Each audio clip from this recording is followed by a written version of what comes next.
ଛାଡ଼ୁନି ବର୍ଷା ବଢ଼ୁଛି ପାଣି ଭାଙ୍ଗୁଛି କାନ୍ଥ ବେସାହାରା ହେଉଛନ୍ତି ପରିବାର ଅସହାୟ ହୋଇ ନିରୁପାୟ ଭାବେ ପିଲାଛୁଆ ନେଇ ଗଛ ତଳେ ନେଉଛନ୍ତି ଆଶ୍ରୟ। ଲଗାଣ ବର୍ଷାରେ ଭୁଷୁଡ଼ିଲା କାନ୍ଥ ତିନି ପରିବାର ସମେତ ଅଙ୍ଗନବାଡ଼ି କେନ୍ଦ୍ର ଜଳମଗ୍ନ। 5 ଦିନ ଧରି ଘରେ ଶାନ୍ତିରେ ରାନ୍ଧି ବାଢ଼ି ଖାଇପାରୁନାହାନ୍ତି ପରିବାରବର୍ଗ। ଚୁଲି ଗାତରୁ ବାହାରୁଛି ପାଣି। ରାସ୍ତା କଡ଼ରେ ଇଟା ପକାଇ ରାନ୍ଧୁଛନ୍ତି ପୀଡ଼ିତ ପରିବାର ଲୋକେ। ଭୂମିହୀନ ପଟ୍ଟା ପାଇଥିଲେ ବି ଜାଗା ଚିହ୍ନଟ ନ ହେବାରୁ ସେମାନେ ଏହି ସରକାରୀ ଜାଗାରେ ଘର କରିଅଛନ୍ତି। ପ୍ରତିବର୍ଷ ଏଠାରେ ପାଣି ଜମି ଘର ନଷ୍ଟ ହେଉଥିଲେ ସୁଦ୍ଧା ସରକାରୀ ସ୍ଥାୟୀ ସମାଧାନ କରିପାରୁନାହାନ୍ତି। ଏଠାରେ ରହିଛି ଗୋଟିଏ ଅଙ୍ଗନବାଡ଼ି କେନ୍ଦ୍ର। ସବୁ ବର୍ଷ ଏହି ସମୟରେ ଜଳମଗ୍ନ ହୋଇ ରହୁଥିଲେ ସୁଦ୍ଧା ପ୍ରଶାସନ ପକ୍ଷରୁ ଠୋସ୍ ପଦକ୍ଷେପ ନିଆଯାଉନାହିଁ। ଜରୁରୀକାଳୀନ 112କୁ ଯୋଗାଯୋଗ କଲାରୁ ପହଞ୍ଚିଥିଲା ଦମକଳ ବାହିନୀ। ଧୀରେ ଧୀରେ ଘଟଣା ପ୍ରଘଟ ହେବାରୁ ଆସି ପହଞ୍ଚିଥିଲେ ସ୍ଥାନୀୟ ପ୍ରଶାସନିକ ଅଧିକାରୀ। ହଁ ଆଜ୍ଞା, ଏଭଳି ହୃଦୟ ବେଦାର ଘଟଣା ଦେଖିବାକୁ ମିଳିଛି ମୟୂରଭଞ୍ଜ ଜିଲ୍ଲା ରାସଗୋବିନ୍ଦପୁର ବ୍ଲକ ଅନ୍ତର୍ଗତ ନାକିଚୁଆ ପଞ୍ଚାୟତର କାନପୁର ଗାଁ ନିବାସ ସାହିରେ।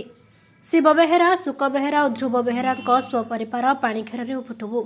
ଖବର ପାଇ ଅମରଦା ଆର୍ଆଇ, ରାସଗୋବିନ୍ଦପୁର ତହସିଲଦାର ଶ୍ରୀଯୁକ୍ତ ଉପେନ୍ଦ୍ର ଦାସ ଓ ବିଡିଓ ଅନନ୍ତ ହାସ୍ତା ସମେତ ନାକିଚୁଆ ସରପଞ୍ଚ ପହଞ୍ଚି ଖବର ପାଇ ଅମରଦା ଆର୍ଆଇ, ରାସଗୋବିନ୍ଦପୁର ତହସିଲଦାର ଶ୍ରୀଯୁକ୍ତ ଉପେନ୍ଦ୍ର ଦାସ ଓ ବିଡିଓ ଅନନ୍ତ ହାସ୍ତାଙ୍କ ସମେତ ନାକିଚୁଆ ସରପଞ୍ଚ ପହଞ୍ଚିଥିଲେ।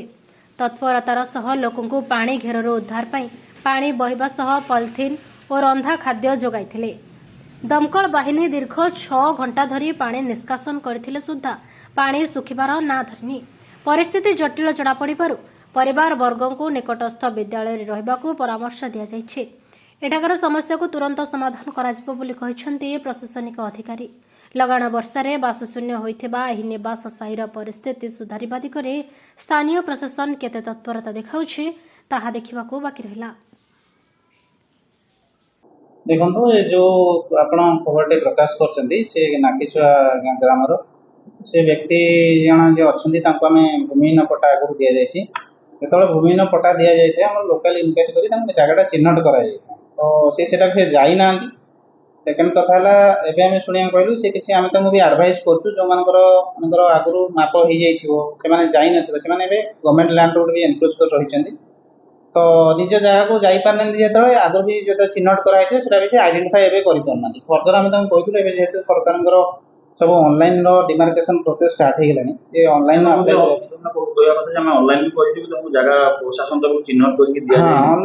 जोटा से लेट करते गवर्नमेंट प्रोसीड्यूर अच्छी जो fast come fast serve basis जो आगे अप्लाई करेंगे आगे हम मे भी से जून जुलाई करते वर्षा सीजन तो माने डिमार्केशन करवा पॉसिबल हेनी सेटा आम इनक्वारी करूँ लो लाइंग एरिया अच्छी रोड ठार लो लाइंग एरिया अच्छी तेणुक जो वर्षाटा पानी होची माने मिनिमम वर्षा है इनंडेटेड हो जाए फायर टीम सहित भी कथा से पंपिंग चलई जेहेतु से माने मौसी घर गोटे कांथ माने खसी पड़ी तो आम पॉलिथिन इमिडिएटली अरेंज कर प्रोवाइड कर हाउस डैमेज असेसमेंट रिपोर्ट कराई पठेदे आम डिस्ट्रिक्ट ऑफिस पठेदेव जो कंपेनसेशन सरकार तरफ अच्छी हाउस डैमेज मिल पाए। मंजुलता दिगार कौन अच्छा अंगनवाड़ी वर्कर अंगनवाड़ी मठ साही ये आम देखु अंगनवाड़ी चतुर्पार्श पानी भर्ती अच्छी केते दिन माने अंगनवाड़ी बंद अच्छी 5 दिन है पानी खावा अच्छी आज्ञा एटा कोठी होची अंगनवाड़ी वर्कर घर पाखा घर आपन घर होची आज्ञा सेठी किमती कोन दिया होची पिलांको खाଇବା पढाइबा किमती कोन दिया होची जेमती कंटिन्यू चले सेमती सकाळ जलखिया दिया होची सकाळ तापरे मध्याह्न भोजन दिया होची अंडा जे दिन जेमती सिस्टम आउ तो ये पानी खावा प्रत्येक वर्ष अंगनवाड़ी बुडी जाउ हां ए समस्या बाबत आपन काहा को अवगत करछंती सरपंच को भी कहिची वीडियो सार को कहि नै लेखा देई नै किंतु जणैची आ पंचायत रो भी जणैची सीडीपीओ मैडम को भी जणा हेची किछ समाधान हे ना सेटा तो मैडम को आमो लेवल हे परिबो ना सेटा होची माने वीडियो को सार को लेवल हे परिबो तो प्रत्येक वर्ष पानी के बुडी जिबा एवं जिंस पत्र नष्ट होबा बहुत सार अंडा खाद्य चावल सब नष्ट होची खाता पत्र भी सार किछि काढी नै पर्यंत से भीतर सब अछि अंडा भी छ अंडा अच्छा खाता पत्र सब अछि ए समस्या समाधान केई करूना ना ए आपण घरे केते पिला को नै कि प्री स्कूल में 4 जन पिला 4 जन तो कोन केते असुविधा के सम्मुखीन होबा सहित सहित आपण खाद्य पत्र जिंस पत्र नष्ट होउची ए नै स्थानीय सरपंच पहुंची छथि ना सरपंच सर आसी नाथि ताकू जणैथिले मा माने जे छुआ आसंती प्री स्कूल मा से भी फोन करके जणैथिले सरपंच को से सर कहले जे ई छुआ तो संगे संगे किछि करि हेबनी आमे पुनी मीटिंग डकि कि से सरपंच सर को भी आगु कहिथिलु ସେ ସାପ ଫାପ ବି ପଶିବାର ବହୁତ ଆଜ୍ଞା। ସମ୍ଭାବନା ରହିଛି, ପାଣି ଆଜ୍ଞା। ଯେହେତୁ ପୁରା ବୁଡିକି ରହୁଛି। ଆଜ୍ଞା ଫଟୋ ବି ଉଠେଇକି ଛାଡିଥିଲୁ। ନାମ କଣ? ଗଣିତ ବେହେରା, ଘର? ଘର ନିମା ସାହି କାନୁପୁର। ଏଇ ପାଣି ଚାରିପଟ ଘର ଘେରି ଯାଇଛି, କାନ୍ଥ ବି ପଡିଯାଇଛି, ଆମେ ଦେଖୁଛୁ। ବାହାରେ ରାସ୍ତା ପାଖରେ ରୋଷେଇ କରି ଖାଉଛନ୍ତି। ଆଉ କଣ କରିବା ଆମେ? ଆମ କଥା ତ କେହି ବୁଝୁନାହାନ୍ତି, କିଛି ନାହିଁ। ରୋଷେଇ ବାସ କରିପାରୁନି, କିଛି ନାହିଁ। ଏଇ ଯେ 2-3 ଦିନ ହେଲା ଶୁଖିଲା ମୁଢି ଖାଇ ଖାଇକି ନା ଆଜି ଚୁଲି ଧରେଇଛି ରାସ୍ତାରେ। ଆଜି ଗାଧୋଇ ରାସ୍ତା ପାଖରେ ସାଇଡରେ ଚୁଲି ରୋଷେଇ କରି ଖାଉଛନ୍ତି ଏଇଟା। ହଁ, କେତେ ଅସୁବିଧାରେ ଅଛନ୍ତି? ଆମେ ବହୁତ ଅସୁବିଧାରେ ଅଛନ୍ତି।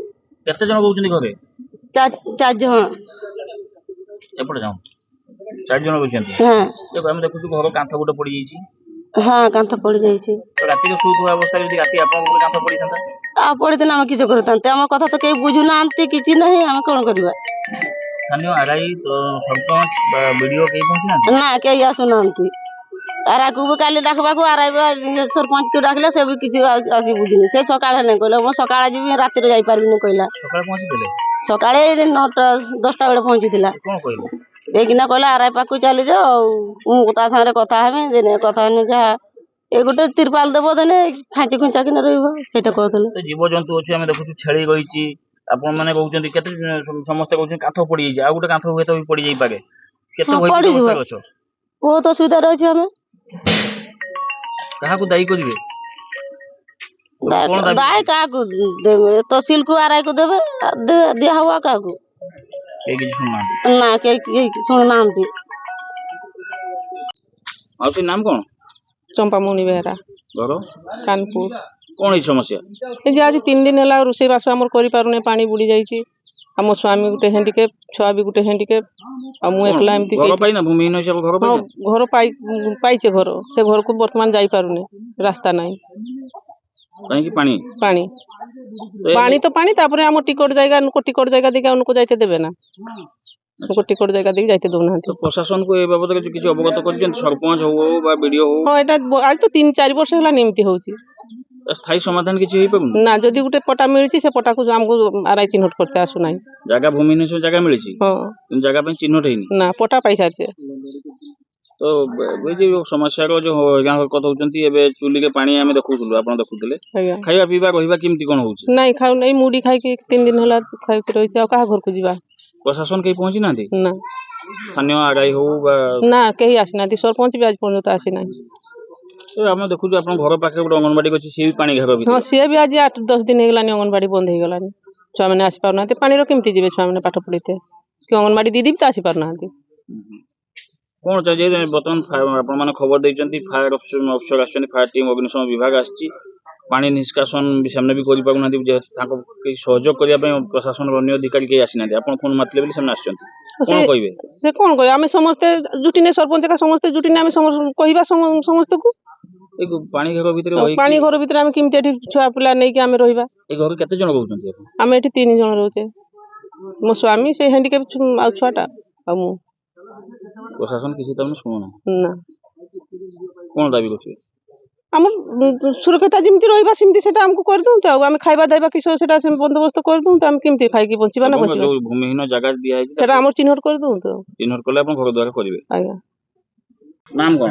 ଶିବ ବେହେରା, ଘର? କାନପୁର। ଏଇ ଆପଣଙ୍କ ପାଣି ଘର ଭିତରେ ଅଛନ୍ତି, କେତେ ପରିବାର ଅଛନ୍ତି ଏବଂ କୋଉ ଅସୁବିଧା? ଆମର ପିଲା ଛୁଆ 4 ଜଣ ଯାକ ଅଛୁ। ତାପରେ କାନ୍ଥ କାଲି ପଡିଗଲା, କୁକୁଡ଼ା ଛେଳି ବି ଗୋଟେ ହେଲେ ଚାପିଗଲେ। ତାପରେ ଏଇଟା ରହିছে, ଆଉ ସରପଞ୍ଚ ବି ତ କିଛି ବୁଝୁନି। ଇଏ କେନାଲ କରିଦେଲେ ପାଣି ଚାଲି ଯାଇଥାନ୍ତା, ସବୁ ପଟେ ବାହାରି ଯାଆନ୍ତା। ଡ୍ରେନେଜ ସିଷ୍ଟମ ନାହିଁ, ଡ୍ରେନ୍ ବି କରୁନାହାନ୍ତି। ଏଠି ସେଠି ଖାଲି ଇଏ କରୁଛନ୍ତି, ହେଲେ ଏଠି ସୁବିଧା ହୋଇପାରୁନି। ସ୍ଥାନୀୟ ପ୍ରଶାସନ, ବିଡିଓ, ତହସିଲଦାର କେହି ପହଞ୍ଚିଛନ୍ତି? କେହି ଆସିନାହାନ୍ତି। କେତେ ଅସୁବିଧାର ସମ୍ମୁଖୀନ ହଉଛନ୍ତି? ବହୁତ ଅସୁବିଧାରେ ରହିଯାଉଛି। ଏବେ ଯୋଉ ଘରେ ଖାଇବା ପିଇବା କେମିତି କଣ କରୁଛନ୍ତି? ଖାଇବାର ଆଉ କେମିତି ହଉଛନ୍ତି? ତ ପାଣି ହେଇଛି, ରୋଷେଇ ବି ଖାଇ ହଉନି, କିଛି ନାହିଁ। ଆମେ ଏବେ ଦେଖୁଥିଲୁ ଆପଣଙ୍କ ଯୋଉ ୱାଇଫ ଅଛନ୍ତି, ରାସ୍ତା କଡରେ ଇଟା ପକେଇ ରୋଷେଇ କରୁଛନ୍ତି। ହଁ, ସେଇ ଯୋଉଟା ବସିକି ତା କରୁଛନ୍ତି, ତ ଟିକେ ଯାହା ପାରିକି ଦେବେ ଛୁଆ କାହାକୁ ଖାଇବା ପାଇଁ। କେମିତି ରାତିରେ ଶୋଇବା? ଶୋଇ ତ ରାତିରେ ହଉନି, ଟୋଟାଲ ନିଦ ତ ହବନି। କଣ ଦାବି ରଖିବେ? ଆଉ କଣ କରିବା? ଏଇ ସରକାରକୁ କହୁଛେ ଯେ ଆଉ ଟିକେ ଆମକୁ ଇଏ କରିକି ଇଏ କରୁନି। ଆପଣ ଭୂମିହୀନ ପଟ୍ଟା ପାଇଛନ୍ତି? ପଟ୍ଟା ଦେଇଛନ୍ତି, ଚିହ୍ନଟ ହେଲେ ଦଉନାହାନ୍ତି। ଜାଗା ଚିହ୍ନଟ ହେଇନି, ଚିହ୍ନଟ ଦେଇନାହାନ୍ତି। ଏଥିପାଇଁ ଦାୟିତ୍ୱ ତହସିଲ ବିଭାଗ। ଅନଲାଇନ ବି କରିତେ କହିଲେ, ଅନଲାଇନ ବି ଗଲୁ, ସବୁ ଗଲୁ, କିଛି ଶୁଣୁନାହାନ୍ତି।